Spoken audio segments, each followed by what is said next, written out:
চিত্রকর্ম কিংবা কার্টুন সবসময় প্রতিবাদের অনন্য ও শক্তিশালী এক ভাষা। সেই ভাষা দিয়েই সময়কে চিত্রায়িত করেন শিল্পীরা। বাংলাদেশের প্রতিটি আন্দোলনের মতোই বৈষম্য বিরোধী ছাত্র আন্দোলনকে ঘিরেও সামাজিক যোগাযোগ মাধ্যমে দেখা গেছে নানা রকমের কার্টুন, যার সামগ্রিক প্রকাশ ঘটে কার্টুনে বিদ্রোহ নামের ব্যতিক্রমী এক প্রদর্শনীতে। বাংলাদেশ কার্টুনিস্ট অ্যাসোসিয়েশন, দৃক ও ইয়ার্কের যৌথ আয়োজনে পান্থপথের দৃক গ্যালারিতে চলছে এই প্রদর্শনী। আমাদের হাতে আমাদের কালেকশনে প্রায় 500-550 মতো কার্টুন আছে, কিন্তু সেগুলো সব জায়গার সংকলনের কারণে আমরা সবগুলো এখানে দিতে পারিনি। এখানে 82 জন কার্টুনিস্টের 175টি কার্টুন আছে, বাছাই করা কার্টুন। এর বাইরেও যেগুলো আছে সেগুলো আমরা অচিরেই ইয়ার্কি থেকে আমরা একটা মানে কার্টুন সংকলনের একটা করার চিন্তা করছি।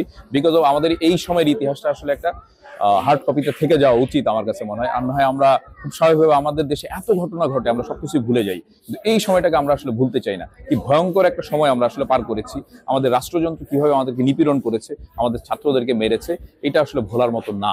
এটা আমরা কখনোই যদি ভুলে যাই তাহলে আসলে এই ইতিহাসকে আমাদের অস্বীকার করা হবে। সো এই প্রদর্শনী চলবে আগামী শুক্রবার পর্যন্ত, 23 আগস্ট পর্যন্ত, বিকাল 3টা থেকে রাত 8টা পর্যন্ত। আপনারা আসবেন। এর বাইরেও এখানে আমরা কয়েকটা পোস্টার করেছি, বাইরে আপনি দেখতে পাবেন। আমাদের কিছু টি শার্ট আছে এই প্রদর্শনী উপলক্ষে। আগামীকাল থেকে আরো কিছু পোস্টার আসবে, আর কিছু আসবে, সেগুলো আপনারা সংগ্রহের জন্য নিয়ে যেতে পারেন।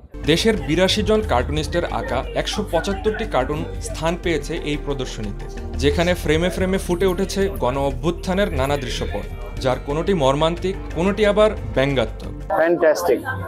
মানে এমনিতে তো আমি কার্টুনের huge fan, but unfortunately last 15 ইয়ার্সে আমাদের এখানে সবচেয়ে প্রথমে যেটা বন্ধ করা হয়েছে সেটা হচ্ছে কার্টুন। পেপারে কোনো পলিটিক্যাল কার্টুন হয় না, স্যাটারিস্টিক কার্টুন হয় না। So Sheikh Hasina, the murderer Sheikh Hasina was intelligent enough to know যে কার্টুনে আসলে অনেক কিছু বলা যায়, যেটা অনেক মানে অল্পতেই অনেক কিছু বলে ফেলা যায়। সেজন্য উনি স্টপ করেছেন। এবং এই মুভমেন্টে যখন প্রথমে সোশ্যাল মিডিয়াতে এই নানান ধরনের কার্টুন, আজকে এক্সিবিশনে আসার পরে যা যা দেখছি আমি, এগুলো যখন প্রথম দেখলাম, দেখার পরে আমার ফার্স্ট থিং মনে হলো যে যখন আমি মানে I actually went back to those days যখন এই কার্টুনগুলো আসছে, এবং আমার তখন মনে হয়েছে যে কার্টুন যখন চলে আসছে এখন আর উনি টিকতে পারবেন না, অ্যান্ড ইভেনচুয়ালি উনি টিকতেও পারেননি। সো এখন এই যে এক্সিবিশন, ফ্যান্টাস্টিক ব্রিলিয়ান্ট কার্টুন হচ্ছে, অ্যান্ড আই হোপ এখান থেকে আরো নতুন নতুন আইডিয়া, নতুন নতুন কিছু কার্টুন, নতুন নতুন জিনিসপত্র তৈরি হবে। এখানে তো আমরা বিগত স্বৈরাচারে দেখেছি। আমি চাইবো যে অন্তর্বর্তীকালীন সরকারে যারা আছেন তাদেরও কার্টুন হোক, নাহিদের কার্টুন হোক, আসিফের কার্টুন হোক, ইভেন ইউনুস স্যারেরও কার্টুন হোক, এরপরে যারা যারা আসবেন ওদেরও কার্টুন হোক। কার্টুন যেন আমরা স্টপ না করি। এখানে এসে আমি খুবই স্পিচলেস হয়ে আছি আসলে। ইউজুয়ালি আমি অনেক কথা বলি, বাট আজকে খুব একটা বলতে পারছি না, কারণ যে আর্টওয়ার্কটা দেখছি, এরকম একটা আর্টওয়ার্কের এক্সিবিশন দেখবো এটা আসলে কখনো চিন্তাই করি নাই। So I'm so proud of these artists. I'm so proud of especially আমি মেহেদীকে চিনি, আমি ওদিকে তন্ময়কে চিনি, তীর্থ আছে, মানিক রতন আছে, এখানে আরো অনেক নাম, আরাফাত, তারপর পরশুন বলে একজন। এদের কাছে সবসময় সোশ্যাল মিডিয়াতে দেখা হয়, আজকে সামনাসামনি দেখছি। এবং আমি আশা করছিলাম ওদের কাউকে যদি দেখতে পারতাম, কথা বলতে পারতাম, ভালো হতো। এবং যে মিউজিকটা চলছে ব্যাকগ্রাউন্ডে, খুব মানে একটু ভয়ও পাচ্ছি প্রথম শুনে লিরিকগুলা। আমার মনে হচ্ছে ভয় পাওয়ার তো কিছু নাই, এখন তো আসলে উই আর অল ফ্রি। আমি বলবো যারা এখনো আসেননি এই এক্সিবিশনটা দেখতে, প্লিজ মেক সাম টাইম এবং আসেন, দেখে যান। It's really worth it. এবং আমার মনে হয় যে এটা এক ফ্লোর না, এটা আসলে পুরো বিল্ডিং জুড়ে যদি হতো, কারণ সব আর্টিস্টদের অনেক কিছু বলার আছে, তাও যতটুকু আছে এটা দুর্দান্ত, এক্সট্রিমলি গুড। গণ অভ্যুত্থানের প্রতিটি ধাপের চিত্র কাছ থেকে দেখতে প্রদর্শনীতে দর্শনার্থীদের আনাগোনাও ছিল অনেক।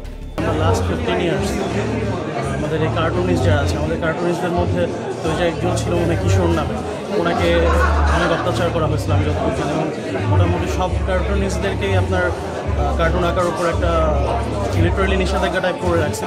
একজন স্বৈরাচারের যে এতদিন ধরে আমাদের এখানে মানে এত অন্যায়, এত অত্যাচার, এত অবিচারের মধ্যে আমরা ছিলাম, মানে এইটার বিরুদ্ধে এসে এখানে কেউ একজন এরকম এক্সিবিশন করবে বা আমরা এসে সেটা দেখবো, মানে এটা কল্পনার বাহিরে ছিল।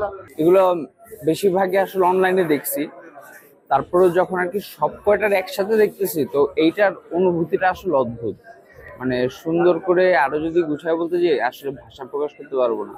সব একসাথে দেখার পরে মানে মনে হচ্ছে জিনিসটা পুরোপুরি মানে জনতা যে কথাগুলো বলতে চায় সেই কথাগুলো আসলে আর্টিস্টরা নিজেদের মধ্যে থেকে তাদের রং দিয়ে আসলে জিনিসটাকে সুন্দর মতো প্রকাশ করছে। প্রতিবাদের ভাষার যে ভিন্নতা, হ্যাঁ, এবং প্রতিবাদ যে আসলে যে কোনো ভাবে করা যায়। আমরা লম্বা সময় ধরে দেখেছি মানুষ কার্টুন এঁকে যেরকম প্রতিবাদ করছে, মানুষ গান গেয়ে প্রতিবাদ করেছে, মানুষ রাস্তায় গ্রাফিতি করে প্রতিবাদ করেছে, মানুষ অনলাইনে নিজেদের ব্যক্তিগত স্টেটাসের মাধ্যমে প্রতিবাদ করেছে, এবং একই সাথে রাস্তায় প্রতিবাদ তো ছিলই। আমরা তো ফলো করেছি ফেসবুকে বিভিন্ন জায়গায় বিভিন্ন ভাবে, বাট এক জায়গায় সবগুলো একসাথে দেখতে পারা এটা খুব ভালো লেগেছে। অনেকগুলো কার্টুনই কিন্তু আসলে আমরা এই আন্দোলনের সময়টাতে দেখেছি, বাট আলাদা আলাদা ভাবে।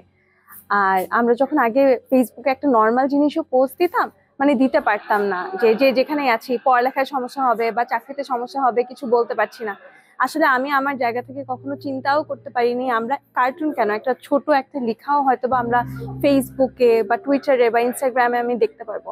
সমসাময়িক সময় সবাই এখন কার্টুন আঁকতে খুব পছন্দ করে, তবে রিসেন্ট যে আন্দোলনটা হলো সেই আন্দোলনের পরিপ্রেক্ষিতে আমরা দেখতে পারলাম যে যারা আঁকাআঁকি করে তারা সোশ্যাল মিডিয়া এবং দেয়ালে বেশ ভালো রকমের আন্দোলনের সাথে একসাথে ছিল, তারা একে একে তাদের আন্দোলনটা প্রকাশ করেছে। এর আগে যতগুলো কার্টুন দেখেছি এই ধরনের পলিটিক্যাল কার্টুন ওর গ্রাফিটি, এই জিনিসগুলো আসলেও যারা করতেন তাদের সবসময় একটু ভীত সন্ত্রস্ত থাকা লাগতো, ভয় থাকা লাগতো, কেননা সরকারের একটা চাপ ছিল, যে কোনো সময় গুম করে নেওয়া যেতে পারে, যে কোনো সময় অ্যারেস্ট হয়ে যেতে পারে, কারণ এরকম অনেক অ্যাক্ট অ্যান্ড অনেক ল ছিল যেভাবে আপনারা ক্রিয়েটিভ কাজকে আপনারা মানে অবদমিত করতে পারবেন। এখানে কার্টুনগুলো যারা এঁকেছে তারা অনেক স্কিলড, তাদের আঁকাগুলো সুন্দর হয়েছে। বাংলাদেশে প্রতিটা মুহূর্তে আন্দোলনের প্রতিটা মুহূর্তকে তারা প্রতিটা ছবিতে আলাদা আলাদাভাবে কার্টুনে তারা তুলে ধরেছে এবং এগুলো অনেক সুন্দর।